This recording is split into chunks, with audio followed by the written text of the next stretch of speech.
Episode के start में दिखाया जाता है कि कागेयामा के सेट को एक लड़का इजीली रिसीव कर लेता है। ये देख के वो दोनों हैरान हैं। तभी दरवाजे से बाकी के टीममेट्स आते हैं।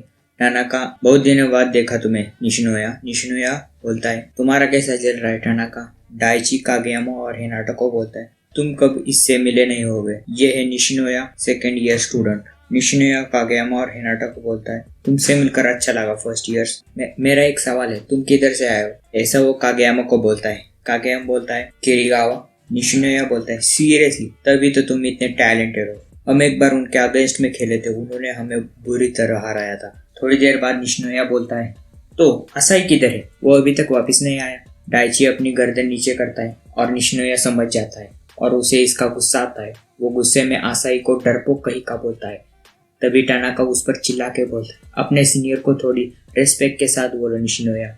निशिनोया बोलता है, अरे चुप बैठ, वो एक क्राई बेबी है, तुम्हें भी पता है। अगर वो नहीं आने वाला तो मैं भी नहीं आने वाला। ये बोल के वो उधर से चला जाता है। इधर निशिनोया पेड़ के नीचे बैठा होता है। उधर हिनाटा आता है और उसे बोलता है, तुम लेबेरो हो ना। निशिनोया बोलता है, तुम्हें ऐसा क्यों लगता है, क्योंकि मैं एक शॉर्टी हूँ इसलिए ना।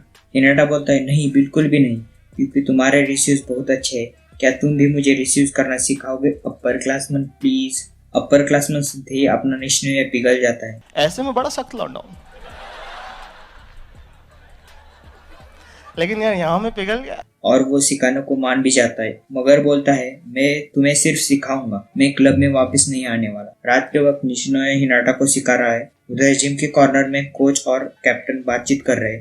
कोच टकेडा बोलता है, लिबेरो, हाँ, इंटरेस्टिंग पोजीशन है। डाइची बोलता है, लिबेरो डिफेंस में स्पेशलाइज होता है, उन्हें सर और स्पाइक करने की अनुमति नहीं होती। उनका काम बॉल ग्राउंड पे गिरने से बचाने का होता है। कोच बोलता है, इसलिए तुमने उसे कारासुनोस गार्डियन बोला था। डाइची बोलता है, अगर हमने उसे टीम में वापस आने को मना लिया तो अपनी टीम और भी स्ट्रांग बन जाएगी। बाद में हिनाटा निशिनोया को पूछता है, तुम जिस असाई की बात कर रहे थे वो कौन है। निशिनोया बोलता है, वो एक एस है। ये सुन के हिनाटा शांत और चुप बैठता है। निशिनोया बोलता है, तुम्हें क्या हुआ। तो वो बोलता है, मुझे एस बनना है। निशिनोया बोलता है, सच में, तुम जैसा शॉर्टी, मुझे तुम्हारा स्टाइल पसंद आया। मैं मानता हूँ कि लिबेरो सेटर सुनने में बोरिंग लगता है, मगर एक चीज जिसे लोग एक ग्रेट स्पाइक से भी ज्यादा पसंद करते हैं वो एक रिसीव होता है। वो एक रिसीव काफी होता है लोगों को पागल कर देने में। बॉल जब तक नीचे नहीं गिरती तब तक तुम वॉलीबॉल में हार नहीं सकते, और जो बॉल को ऊपर रखता है वो मैं हूँ। तो फ्यूचर एज तुम्हारी क्या स्पेशलिटी है। हिनाटा बोलता है, मैं एक डिकॉय हूँ। निशिनोया बोलता है, तो क्या हुआ, ये कोई बुरी बात नहीं है। अगर स्पाइकर तुम्हारी वजह से एक स्कोर कर सकता है तो तुम्हारा काम भी इम्पोर्टेंट है, एस और बाकियों की तरह ही।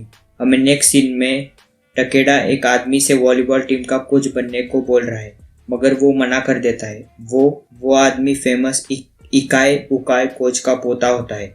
टकेडा उसे बोलता है, मैं तुम्हें फिर से कन्विंस करने की कोशिश करूंगा। ये बोल के वो उधर से निकल जाता है। अगले दिन सुगा आसाई को मिलने जाता है और उसे क्लब में फिर से आने को पूछता है। तो आसाई बोलता है, मैं अगर टीम में फिर से आ भी गया तो मैं तुम्हें सिर्फ पीछे खींचूंगा लास्ट टाइम की तरह।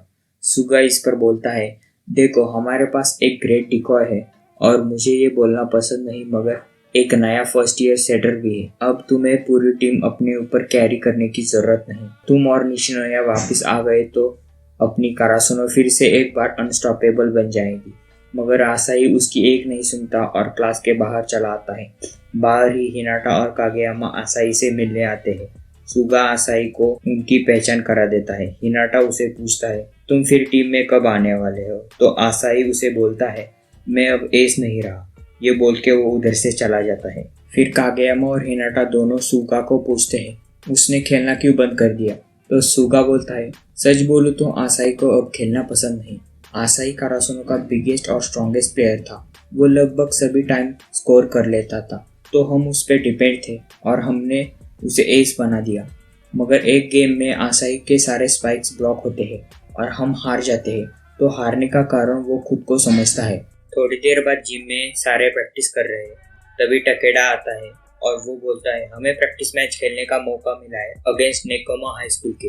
उनके कोच और हमारे पहले वाले कोच राइवल्स थे। अगले दिन हिनाटा और कागेयामा फिर से आसाई को टीम में आने के लिए कन्विंस कर रहे। तो आसाई बोलता है, देखो, मैं फिर से वापस आने में इंटरेस्टेड नहीं हूँ। मैं भूल गया हूँ कि ब्लॉकर्स के पार बॉल स्पाइक कैसे करते हैं और वो अब मुझे इम्पॉसिबल भी लगने लगा है। ये सुन के हिनाटा बोलता है, मुझे पता है कि तुम क्या बोल रहे हो। मैं शॉर्टी हूँ और मेरे पास ज़्यादा टेक्निक्स भी नहीं है। ब्लॉकर्स मुझे हमेशा रोकते थे, मगर शुक्रिया कागेयामा के ऑसम सेट्स को अब मैं ब्लॉकर्स के पार बॉल थ्रो कर सकता हूँ। ब्लॉकर्स की वॉल अब मुझे दिखनी बंद हो चुकी है और दूसरी साइड का व्यू पूरा क्लियर होता है और एक बार मैं टॉप ऑफ जंप पे चला जाता हूँ तो मैं बॉल हिट करता हूँ और वो फीलिंग सबसे अच्छी फीलिंग होती है। मुझे पता है कि तुम्हारा पास्ट में रफ टाइम था, मगर तुमने स्पाइक ब्लॉक होने से ज़्यादा स्कोर किए हैं, राइट? इसलिए तो वो तुम्हें एस बुलाते हैं। ये बोल के वो दोनों उधर से चले जाते हैं। थोड़ी देर बाद स्कूल खत्म होती है। आसाही जिम के तरफ देखता है, उसे प्लेयर्स के शूज़ का आवाज़ आता है तो वो देखने जाता है। वो दरवाजे से हिनाटा की हाई जंप और सर्व देख के शॉक हो जाता है और अपने हाथ को देखते रहता है। इधर ही ये 8th एपिसोड खत्म हो जाता है।